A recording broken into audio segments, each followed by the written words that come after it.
Hello guys, তোমরা সবাই কেমন আছো? আশা করি ভালো আছো। তো আজকের ব্লগটা আমি বানাচ্ছি কিছু বিষয় নিয়ে। যেমন ধরো, আমি ভিডিও বানাই, অনেকেই ভিডিও ক্রিয়েটার আছে, তো ওরাই জানবে যে একটা ভিডিও বানাতে কতটা কষ্ট হয়, বা একটা ভিডিও বানানোর পরে ওকে এডিট করতে, গান সেট করতে, মানে এডিট করতে মোটামুটি কমপক্ষে যত কম করে হোক একটা ভিডিও বানাতে না কমসে কম 1 ঘন্টা, আধা ঘন্টার উপরেই লাগে। তো যে ভিডিও ক্রিয়েটার আছে ওই জানবে যে ভিডিও কিভাবে বানানো হয়, কতটা কষ্ট হয়। আর যে তুমি ভাবছো হ্যাঁ লাইক কমেন্ট আসছে না, ভিডিও বানাবো না, ভিডিও বানানো ছেড়ে দেবো, ওইটা তোমার মনের ভ্রম। ওইটা ভেবে লাভ নেই, কারণ কেউ লাইক করবে না করবে, কমেন্ট করবে না করবে, ওটা নিয়ে আমাদের কোনো চিন্তা নেই। আমাদের চিন্তা হচ্ছে ভিডিও বানাতে হবে, ভিডিও পোস্ট করতে হবে।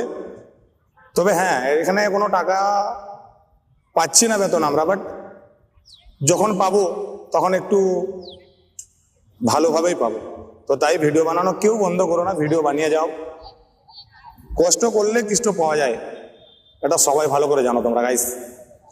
তো আমিও ভিডিও বানাই। অনেকেই বলে যে হ্যাঁ ভিডিও কেন বানাচ্ছিস, এইরকম বানাচ্ছে ওইরকম বানাচ্ছে, ছেলেটা ভালো না, পাগল হয়ে গেছে, ইয়ে হয়ে গেছে, ওই হয়ে গেছে।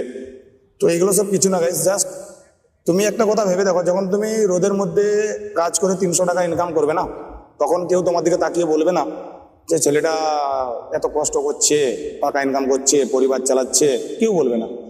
বাট যখন তুমি একটা ভিডিও আপলোড করবে না, সবাই জ্বলবে। কারণ কেন জানো?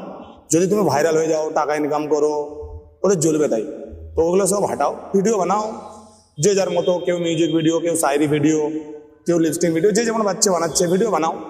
তো এটা নয় হ্যাঁ ভিডিও বানালাম আজকে ভাইরাল হয়ে যাবে, ওটা ভুল কথা। ঠিক আছে, ভিডিও বানাতে থাকো, একদিন না একদিন সফল অবশ্যই হবে। তো এটাই সবাইকে বলি। চলো আজকের ভিডিওটা এই পর্যন্ত। Bye bye.